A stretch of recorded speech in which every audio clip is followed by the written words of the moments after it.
Merci Seigneur pour tout ce qui est fait ce soir, pour les chants de cantiques, pour les témoignages, pour tout ce qui est fait. Amen.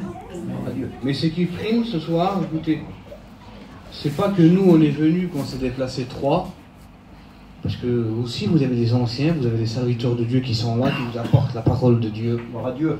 Ce qui compte, c'est que le plus grand des docteurs qui s'appelle Jésus s'est déplacé. Amen.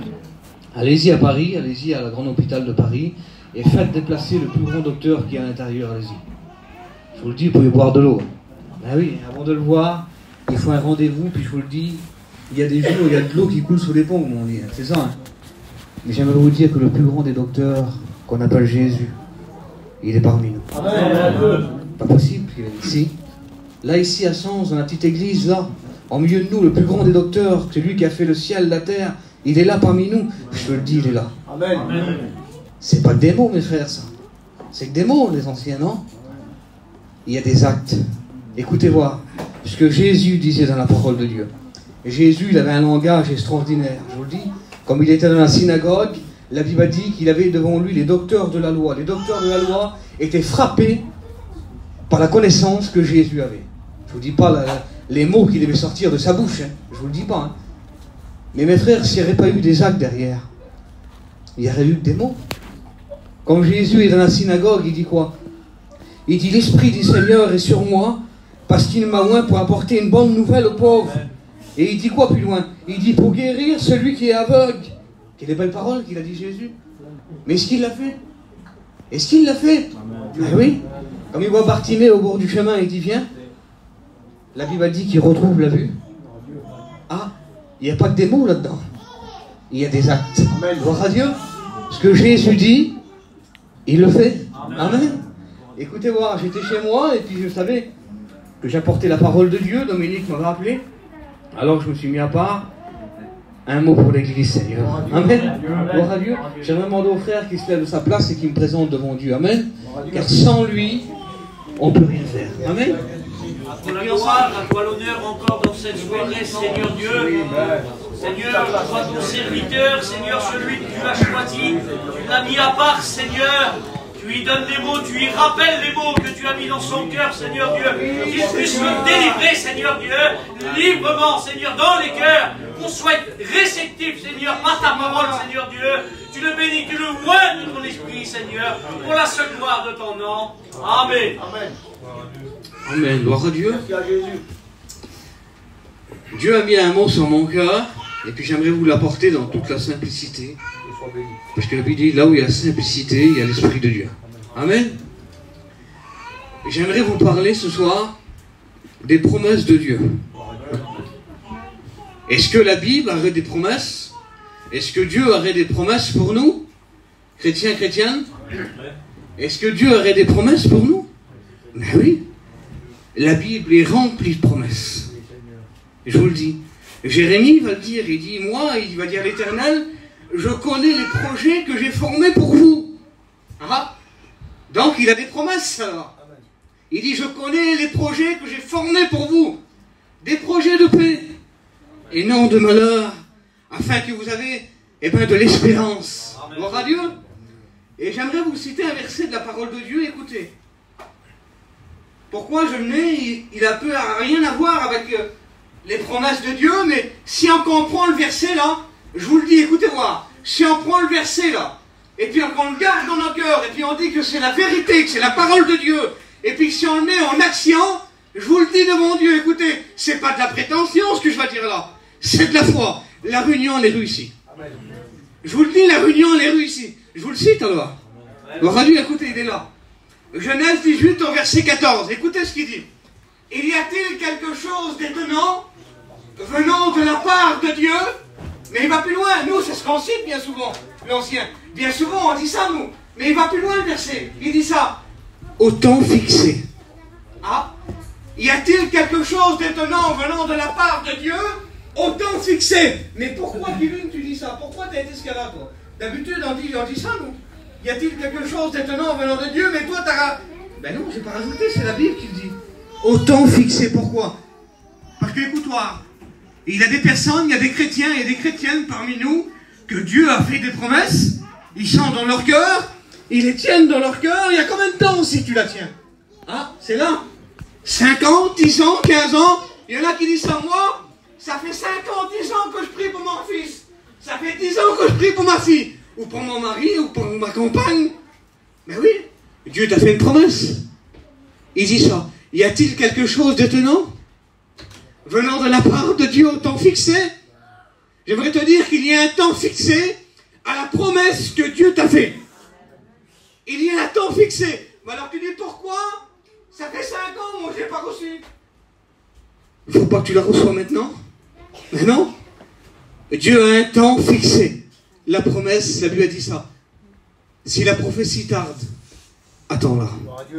Eh oui, elle viendra certainement. Gloire à Dieu. Et puis écoutez-moi, j'ai mis un foyer de la parole de Dieu là. C'est simple. Je pense que vous l'avez compris déjà. C'est Abraham. Abraham, écoutez-moi, c'était le père de la foi. Je vous le dis, je suis un serviteur de Dieu, je ne vais pas me minimiser, mais à côté de lui, j'étais un rigolo, hein. Je vous le dis devant Dieu. Hein. C'était le père de la foi. Père de la foi.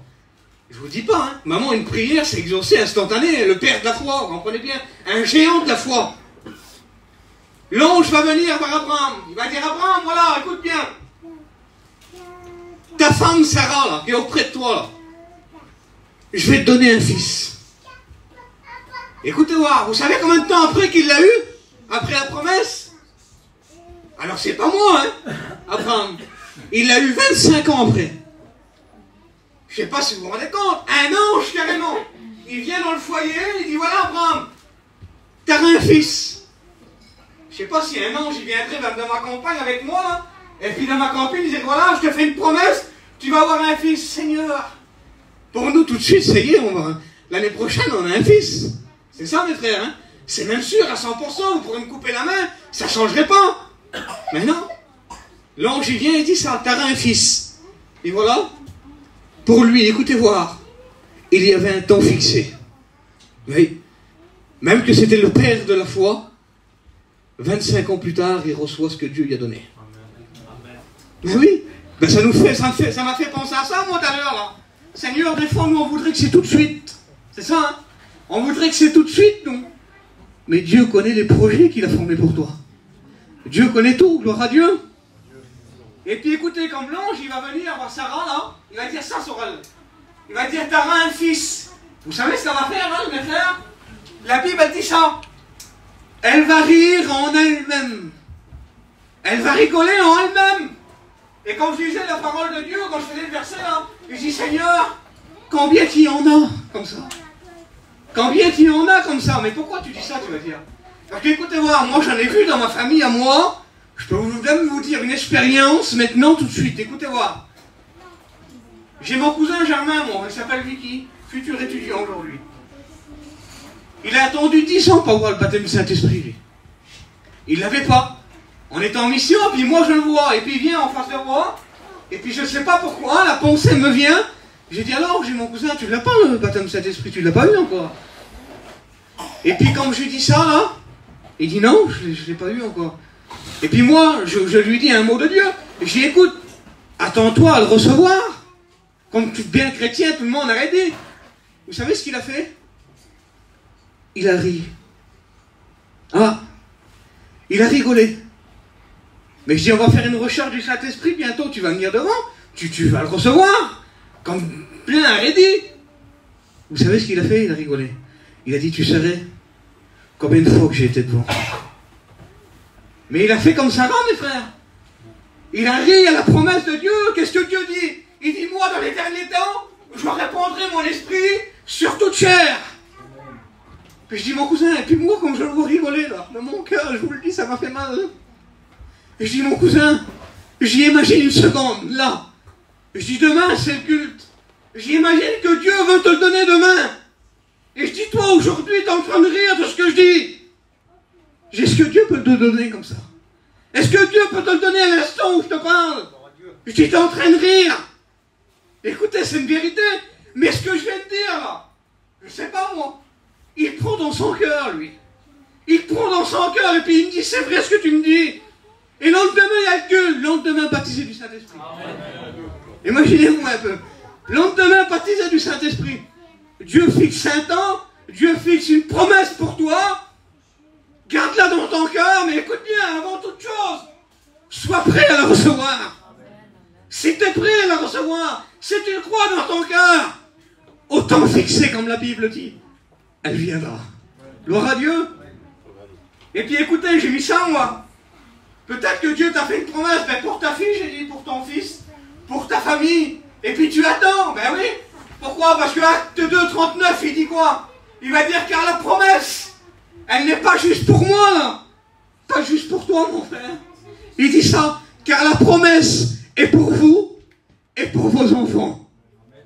Pas juste pour toi, non. C'est pour toi et ta famille. C'est une promesse de Dieu, mes frères et sœurs. Hein. La promesse est pour toi et pour tes enfants. Gloire à Dieu. Et puis plus loin, il dit ça, encore une promesse de Dieu. Il va dire, écoutez, Jean 12, 32, il va dire, moi Jésus, quand j'aurai été élevé entre ciel et terre, écoute bien ce qu'il dit, et le point du verset il est là, il dit, j'attirerai tous les hommes à moi. Hein? Il a dit tous, ça veut dire quoi alors? Ça veut dire car la promesse c'est pour vous et pour vos enfants, tous, c'est ta fille, c'est ton fils, c'est ta femme, et puis c'est ton mari qui appartient pas à Dieu. Tu peux le mettre dans le verset, je te le dis devant Dieu. Mets-le dedans parce que c'est pour eux aussi. Mais toi, écoute bien, persévère dans la jeûne et la prière. Gloire à Dieu. À toi la gloire, Seigneur. Et puis écoutez, des fois, Dieu nous fait des promesses. Et puis, quand je vous ai dit, ça dure. Des fois, c'est pas toujours tout de suite. Vous avez vu, Abraham, 25 ans plus tard. Et puis, il y a des... Est-ce qu'entre-temps, il y aurait des découragements, on dit? C'est ça? Est-ce que ce serait possible, ça, mes frères? D'avoir des découragements entre-temps? Je sais pas. Moi, ça m'est arrivé. Je vous le dis devant Dieu, ça m'est arrivé d'avoir des découragements. Et puis, écoutez ce qu'il dit, David.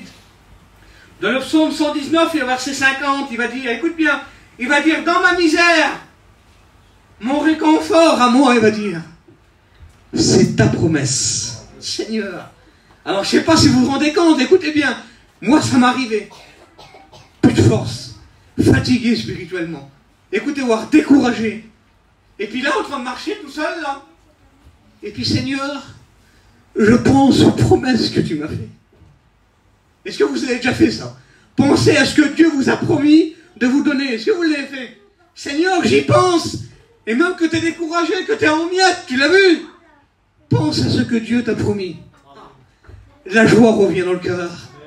Et David il dit ça, lui. Mon réconfort à moi, même que je suis dans la misère, que je suis découragé, mon réconfort, c'est ta promesse. Ben oui, la promesse de Dieu peut te relever ce soir. Gloire à Dieu. Et là, écoutez-moi, Matthieu 28, 20, Jésus dit ça. Je serai avec vous tous les jours jusqu'à la fin du monde. Est-ce que ça serait une promesse de Dieu, mes frères, ça? Ben oui, c'est une promesse de Dieu que tu as fait à toi, chrétien. À toi, chrétienne, il t'a fait une promesse, il t'a dit ça. Écoute bien, il a dit, peu importe où tu vas aller, peu importe comment tu seras, je serai avec toi. Moïse, il dit quoi? Il dit, Moïse, tu vas aller en Égypte là-bas, et puis tu vas sortir mon peuple qui sera en esclavage. Tu vas le sortir. Seigneur, moi, mais je fais rien du tout, moi. Je sais même pas parler. Je suis en train de regarder, je garde des brebis là, ils sont même pas à moi en plus. J'ai rien du tout, j'ai aucune valeur, j'ai même pas un beau parler, j'ai pas un beau langage pour aller devant les pharaons là-bas. Je vais me faire mettre en miettes en un mot. Qu'est-ce qu'il dit Dieu? Mais il dit, moi je serai avec toi. Si Dieu est avec toi, mes frères, pas besoin d'un beau langage, pas besoin d'un gros message, je veux dire comme ça. C'est l'Esprit de Dieu qui agit. Gloire à Dieu. C'est pas un homme, Paul va dire, si je suis ce que je suis, ça ne vient pas de moi, mais c'est une grâce de Dieu.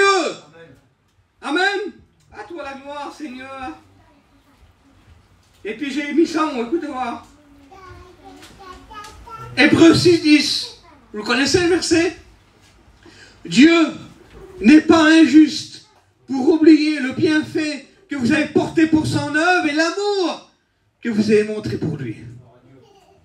Est-ce que Dieu serait injuste? Est-ce qu'on aurait un Dieu injuste ce soir? Non. Écoute voir, Dieu voit le travail que tu es en train de faire pour lui. Le petit mot que tu parles quand tu vas dans les campines, ma soeur, viens à la réunion, mon frère, viens à la réunion. Quand tu vas en ville, que tu parles au gardien, là, eh bien, du Seigneur, peu importe le travail que Dieu t'a donné, Dieu n'est pas injuste pour l'oublier. Dieu voit tout, Dieu sait tout. Gloire à Dieu. Amen. Écoutez-moi, vous avez vu, vous voyez la porte là-bas? La porte de l'église. Vous la connaissez? Certainement, vous la passez plein de fois dans la semaine, hein? Même dans l'année. Là, ce soir, on est quand même, je sais pas, une 70 personnes peut-être. 70 personnes à traverser la porte. Mais écoutez voir, il y a un point dans ça, ce qu'il faut voir. C'est quand tu as traversé la porte, il y a quelqu'un qui t'a vu. C'est qui alors? C'est Dieu. Je te le dis, écoute-moi. Peut-être que tu es rentré, toi, et puis tu n'as jamais pensé de tête à ça. Tu as dit, je vais écouter la parole de Dieu, et puis je vais être béni, merci Seigneur. Mais est-ce que tu as pensé que comme tu as traversé la porte, Dieu t'a vu? Est-ce que tu l'as pensé à ça? Je te le dis, écoutez voir. J'ai mis le verset là. Jean 1, verset 48, Jésus dit ça. Nathanaël, vous le connaissez? Il dit, Nathanaël, avant que Philippe, il va t'appeler, quand tu étais sous le figuier là-bas, un mot que personne ne t'a vu. Moi, je t'ai pas vu, Philippe. Nathanaël. Il dit, écoute bien, avant qu'il vienne t'appeler. Il dit, moi, comme tu étais en dessous là-bas, je t'ai vu. Ah, Seigneur. Et ce soir, je te le dis, Jésus, ce soir, quand tu as traversé la porte de l'église, Jésus, il t'a vu. Mais qu'est-ce qu'il a vu? Juste toi, alors, juste en apparence? Juste ta personne, non? La Bible dit qu'il connaît le plus profondeur de ton cœur. Il ne regarde pas juste en apparence, mais comme tu es entré dans l'église, hein, il a vu ton besoin, il connaît ton cœur, il sait de quoi tu as besoin. Et puis j'ai mis ça, écoutez, il dit ça, Jésus, là. Et puis comme il dit ça, il dit, quand tu es en dessous le figuier, là, je t'ai vu, moi. Je t'ai vu. Et puis il dit ça, Nathanaël. Tu es mon Seigneur, tu es mon Dieu. Et puis il dit ça, et il dit, Jésus, il dit, il lui répondit, parce que je te dis que je t'ai vu sur le figuier, tu crois? Mais tu vas voir des plus grandes choses que ça. Ah Seigneur, quelle beauté.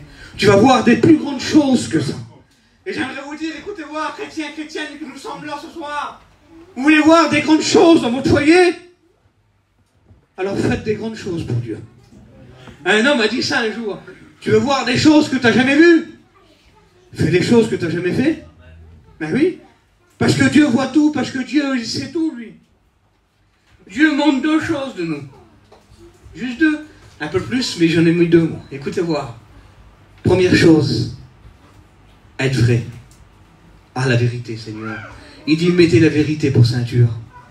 Et le psaume 51 au verset 8, il dit, mais toi, Seigneur, tu veux que la vérité soit au fond du cœur de l'homme. Pas ailleurs, au fond du cœur. Amen. Deuxième chose, c'est quoi? Être humilié devant Dieu. Avoir de l'humilité devant ses frères et puis devant Dieu. Ben oui, pourquoi? Parce que la Bible a dit que l'humilité, elle précède la gloire. Amen. Je vais passer un peu. Parce qu'il y en a, écoutez-moi, ils espèrent plus en les promesses de Dieu. J'ai mis ça. C'est quand même fort, mes frères, c'est des mots forts. Il y en a qui n'espèrent plus en les promesses de Dieu. On dit ça sérieusement. Mon frère, Dieu va bénir ta compagne. Ben oui, ma soeur, Dieu va bénir ton compagnon. Mais écoutez voir, il y en a qui n'espèrent plus dans les promesses de Dieu. Ils n'arriveront plus, on dirait. Je vous le dis devant Dieu, écoutez voir. Et puis il y en a, ils sont même par terre. Qu'est-ce que tu dis là, oui? Il y en a qui sont même par terre. Ils ont les deux genoux à terre. Ils sont morts, ils n'ont plus rien du tout. Et puis écoutez ce qu'il dit là, le verset là. J'ai mis ça, moi. Hébreux 6:6. Il va dire ça. Et qui sont tombés, hein? Là, ils ont les genoux par terre. Il dit, qui sont tombés? Il dit ça. Soyez encore renouvelés et ramenés à la repentance. Ça veut dire quoi, ça, là? Ça veut dire qu'il y a encore de l'espoir pour toi. Ça veut dire qu'écoute bien, la promesse de Dieu qui t'a fait, même si ton genou à toi, elle a tombé par terre, la promesse que Dieu t'a fait, elle n'a jamais tombé. Elle n'est pas par terre. Elle est toujours d'actualité, je te le dis devant Dieu. Et puis j'ai mis ça, là, Michée, vous connaissez? Le prophète Michée. Écoutez ce qu'il va dire. La résolution qu'il prend dans son cœur. Écoutez ce qu'il dit. Hein. Michée 6:8. Il va dire, ne te réjouis pas à mon sujet, mon ennemi. tombé, il va dire, je me relèverai. Et il va dire ça, il va dire même si je suis assis dans les ténèbres. Il va loin, Michel. Il fait fort quand même. Il dit même si je suis tombé, j'ai les deux genoux par terre. Et il va dire plus loin, même si je suis dans les ténèbres, qu'il n'y a plus de lumière sur mon sentier. Même si j'ai plus de force. Il va dire un mot extraordinaire. La fin du verset, il dit ça. Il va dire, mais toi, Seigneur, tu seras ma lumière. J'aimerais te dire que même que tu es dans les ténèbres, même que tu es par terre, même que tu n'espères plus en les promesses de Dieu. Jésus, ce soir, il veut être ta lumière. Jésus, ce soir, il veut t'éclairer. Comment? Avec quoi? Avec la lumière qui est la parole de Dieu. David va dire ça, ta parole, Seigneur, elle est lumière sur mon sentier. Si elle est lumière, elle éclaire. Gloire à Dieu. Jésus veut t'éclairer ce soir. Et écoutez, il y en a, il dit ça. J'ai écouté parce que Varnou, c'est des forts. Je vous le dis, Varnou, il y en a des forts, je ne vous le cache pas. Hein. Il y en a qui disent ça, j'ai mis, écoutez voir. Peut-être qu'ils ne se rappellent plus de nous, là. Ah oui. Promesse que Dieu m'a fait, là. Je ne sais pas s'ils s'en rappellent, parce qu'il y a longtemps. Hein. Il y en a qui disent ça. Alors, s'il y en a qui vous le disent, c'est fois ça. J'ai un verset pour vous voulez. Vous le mettez juste devant, c'est bon, il dit plus rien, jamais de la vie. Écoutez, il est là. Le psaume 105, au verset 8. Il se rappelle toujours de ses promesses. Un verset pour chaque solution. Pour chaque mot qu'il y a, il y a un verset. Gloire à Dieu. Il dit ça. Il se rappelle toujours de ses promesses. Peut-être que tu es là parmi nous, là, puis tu te dis ça, toi. Seigneur, tu crois qu'il se rappelle de nous? Il y a combien de temps qu'on attend? Combien de temps qu'on prie Seigneur? Combien de temps que j'aime? Combien de temps que c'est toujours pareil? Je te le dis avec l'autorité de la parole de Dieu. Dieu se rappelle de ce qu'il t'a dit, mon frère. Dieu se rappelle de ce qu'il t'a dit, ma soeur. La Bible a dit ça. Parce que toi, tu l'as entendu de tes oreilles. Hein? Ce que Dieu t'a promis, là. Tu l'as entendu de tes oreilles et puis ça a resté dans ton cœur, ça. Alors écoute ce que dit la parole de Dieu. Ce que sa bouche a dit, son bras puissant, il va l'accomplir. C'est qui le bras de Dieu? C'est Jésus. Gloire à Dieu. La promesse que Dieu t'a fait, Jésus va l'accomplir. Quelle bonté, Seigneur. À toi toute l'honneur, Jésus-Christ. Et voilà, écoutez voir, j'ai mis ça là. Dieu fait des promesses, on l'a vu. Hein. Puis j'en ai mis quelques-unes, j'ai pas été méchant, je vous le dis. Hein. Il y en a beaucoup, la Bible est remplie de promesses. Dieu fait des promesses, mais il ne faut pas oublier une chose. C'est que l'homme aussi fait des promesses. Ah, oui. Ben oui, l'homme fait des promesses. Moi, j'ai fait des promesses à Dieu. Toi, tu as fait des promesses à Dieu. Écoutez, et la promesse qu'on a fait nous, elle était là. Seigneur, je te suivrai dans les bons et les mauvais jours. Ben, c'est une promesse qu'on a fait à Dieu, ça, mes frères. Quand on passe par les eaux du baptême, on dit quoi? Est-ce que tu crois que le Seigneur est mort pour toi? Oui. Est-ce que tu t'engages à suivre dans les bons et les mauvais jours? Oui. Je m'en rappelle, je vous le dis de la part de Dieu. Je suis ému quand je dis ça. Parce que à chaque fois que je pense à mon baptême, là, je pense à ces mots-là. C'est mon père qui m'a baptisé, et puis un serviteur de Vernou. Écoutez bien. Quand j'étais assis dans la piscine, et souvent, ben, on regarde autour de nous, à toute notre famille, tout le monde. Je vous le dis, moi, quand j'étais dans la piscine, j'étais assis. J'attendais avec attention les mots qu'il allait dire. Je les attendais. Et puis comme il a dit ça, est-ce que tu t'engages à le suivre dans les bons et les mauvais jours? Je ne l'ai pas dit à mon père. Et dans la piscine, je vous le dis, à l'instant présent même, c'était comme ça. Hein. Je ne l'ai pas dit à lui. Comme il a dit, Kevin, tu t'engages à suivre dans les bons et les mauvais jours? Dans mon cœur, à moi, ils ne m'ont pas entendu. J'ai dit, Seigneur, oui, je m'engage. Je ne l'ai pas dit à un homme, mes frères. Je l'ai dit à Dieu. J'ai dit, Seigneur, je m'engage. Je t'ai fait une promesse, Seigneur. Et je la tiendrai. Et avec la grâce du Seigneur, je suis encore là. Pourquoi si tu es encore là, Kevin? Parce que la Bible a dit ça. Je serai tous les jours avec vous. Moi, j'ai fait une promesse à Dieu, mais lui, il m'en a fait aussi. C'est à cause que Dieu est avec moi que je suis là. Gloire à Dieu. Alors écoute bien la promesse que tu as fait à Dieu, toi. Tiens-la. Même que tu as le genou par terre, comme j'ai dit tout à l'heure. Relève-toi. La Bible ne condamne pas, mes frères, c'est ça, hein? C'est ça, les anciens. La Bible ne condamne pas. Si tu as un genou à terre, fais comme Michel a dit. Ne te réjouis pas à mon sujet, mon ennemi. En un mot, ça ne sert à rien que tu rigoles de moi. Parce que tu m'as fait mettre un genou à terre. Et je vais me relever. Et puis là, je vais te faire voir, en un mot, que celui qui est avec moi, là, il est plus fort que toi. Nous sommes du côté du plus fort, quand même. Et puis, écoutez, j'ai fini, mes frères. J'ai juste 2 petits versets, là. Et puis, quand je l'ai écrit, là, le verset là, il va un peu comme un grand serviteur de Dieu. Bizarre, hein? Mais je l'ai écrit, Dieu l'a mis dans mon cœur. Il y a des futurs étudiants, il y a des serviteurs, les anciens, moi y compris dedans. Je vous le lis. Gloire à Dieu. Ouh, il me fait peur, celui-là. Écoutez voir. Le psaume 126 au verset 6. Celui qui marche en pleurant. Je ne sais pas si vous vous rendez compte du verset. Je voudrais, les frères et sœurs, qu'on le réalise bien maintenant, là. Celui qui marche en pleurant. Je ne sais pas si vous vous rendez compte. Pourquoi? Parce que c'est pas toujours facile. Si, c'est facile, je vous le dis, de la part de Dieu. Moi, je sors de l'école biblique, là. J'ai fait des écoles bibliques avec le frère qui est là. Dieu m'a appelé à son service, j'étais jeune, j'avais 16 ans. Mais il y a 10 ans que Dieu m'a appelé, 11 ans. Je viens de sortir de l'école biblique, mes frères. Et j'ai pleuré. Comment c'est que vous voyez? J'ai pleuré. Pourquoi? Parce que le chemin, là, c'est pas un chemin facile. Je vous le dis devant Dieu. Mais Dieu est avec nous. Le verset, il dit ça, celui qui marche en pleurant. Alors comme tu pleures, comme tu es découragé, comme tu es par terre, Dieu est loin. Dieu est loin, écoutez bien, mais il va plus loin, verset ça. Quand il porte la semence. Pas facile là, mes frères. Apporter la parole de Dieu. Quand tout va bien, il n'y a pas de problème. Je monte en haut, là, je prêche 2 heures. C'est ça, mes frères. Il n'y a pas de problème. Mais comme des fois, il y a des difficultés. Comme des fois, c'est dans le foyer que personne ne voit. Même toi, futur étudiant, même serviteur de Dieu, moi, je me mets dedans. C'est pas facile, ça, mes frères. Mais il dit ça, le verset, là.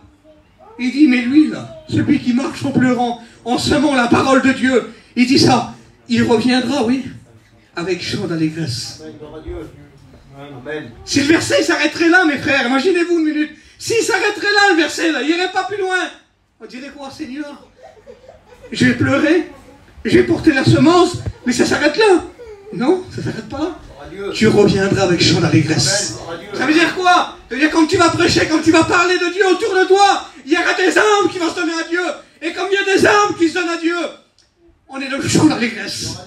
Amen, gloire à Dieu. Et j'ai mis un petit verset là pour finir, écoutez. Parce qu'il dit ça le verset. Celui qui marche en pleurant, pas facile, il y a des pleurs. Des fois, moi je vous le dis, je m'ai mis dans des chants, j'ai crié au secours, j'ai pleuré. Je vous le dis devant Dieu. Écoutez ce qu'il dit ça. Jérémie 31 au verset 16. Ainsi parle l'Éternel. Il va dire, retiens tes pleurs. Retiens les larmes de tes yeux. Écoutez ce qu'il dit le verset plus loin. Car il y aura un salaire pour tes œuvres. Ça veut dire quoi alors? Ça veut dire le travail que tu es en train de faire. Tu as un salaire. Tu pleures pas pour rien. Ben oui, tu marches pas pour rien. Il y a un salaire pour toi. Et puis le verset 17, il dit ça. Il y a de l'espérance pour ton avenir, dit l'Éternel. Tes enfants, écoute bien ce qu'il dit, reviendront dans leur territoire. Peut-être que tu as des enfants qui sont partis de la maison de Dieu ce soir, je ne sais pas. Peut-être que tu es en train de pleurer. C'est possible aussi. Mais il dit ça, reviendront avec chant d'allégresse.